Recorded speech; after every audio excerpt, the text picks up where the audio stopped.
August the 15th, 2023. Guys, you're looking at the latest update from the National Hurricane Center in Miami, Florida. And it came out 13 minutes ago. You notice at 8 p.m. Eastern, and it is now 7:13 p.m. here in central Mississippi. And if you remember in the model this morning, that was the CMC or the Canadian model, it was showing something forming into the Gulf of Mexico. It was actually showing it start to form in the Caribbean, and this may be what they're seeing also now.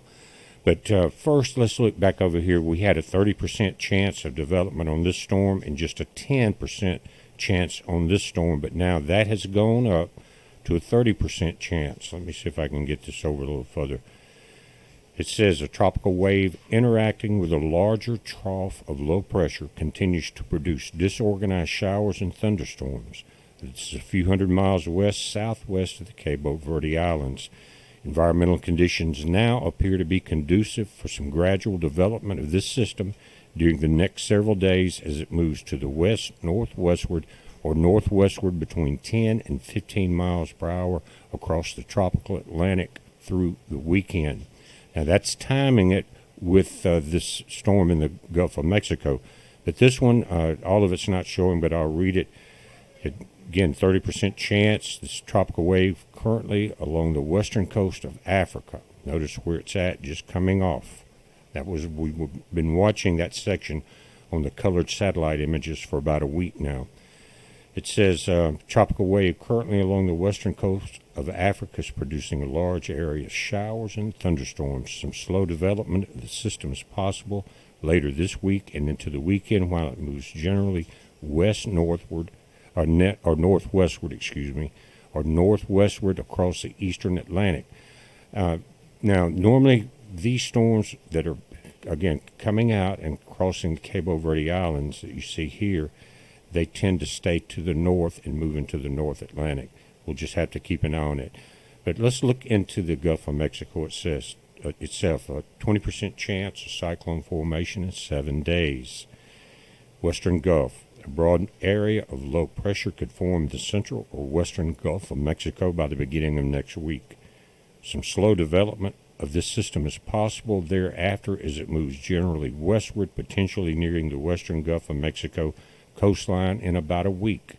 Now, that's what the CMC model was showing it going into Texas, down along the Texas and Mexico border. That will change. But what the video again this morning was about, everything's heating up and we're starting to get the environmental conditions that are correct for this. Now, let's take a look at the satellite images and see why this changed. And you're going to look at it as I am because I just had time to sit down.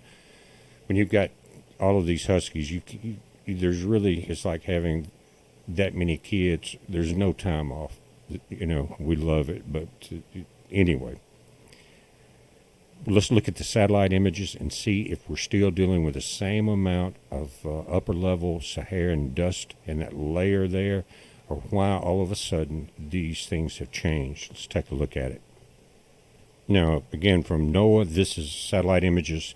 And you're seeing them change as the sun is setting over in the west now. Again, it's 7:18 p.m. here. Then it's changing to infrared so we can still see what's going on. The storms coming off of Africa are large, and the ones that are in front of it in this convergence zone seem to be enlarging also.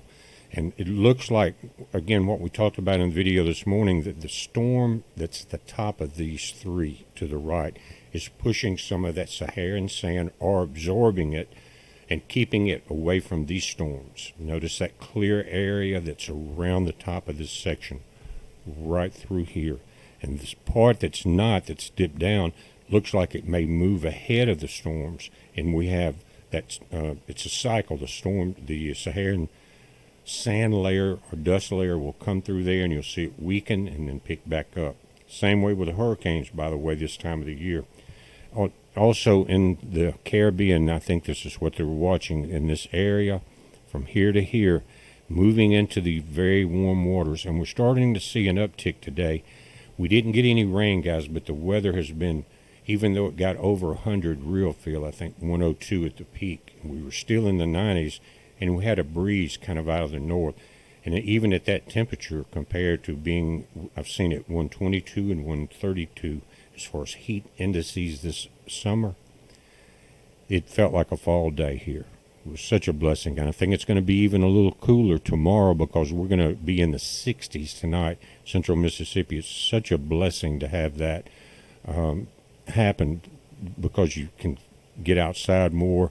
You can let all your pups run or whatever you got to do outside because you're not trying to keep them from overheating. Because think about this, your animals, they don't watch the weather. They don't understand that there's a heat index warning out that day. They just know they want to go out and play. And before you know it, they can become overcome, or they can be overcome, with heat stress, and it can kill them. It can affect them just the way it does a human, except that you're not outside wearing a fur coat that covers your face, everything, and they are, as far as any animal. So keep that in mind, and we'll look at this update together. Let me play this forward. We're seeing the two storms here, the one that's in front, the one that came off of Africa, and there's one that forms in front of them that's very close to the convergence zone here. And then we'll watch the storm that's moving up into the Gulf. It's actually showing it move further south and into Mexico. Check this out. Right there. Very close to the line. As a matter of fact, the bad side of the storm, according to this model, which will change, is right on the Texas line. But notice the opening in the high pressure. It's a little more than what we were seeing this morning. See this large yellow area turning into green, and these storms start to follow that up.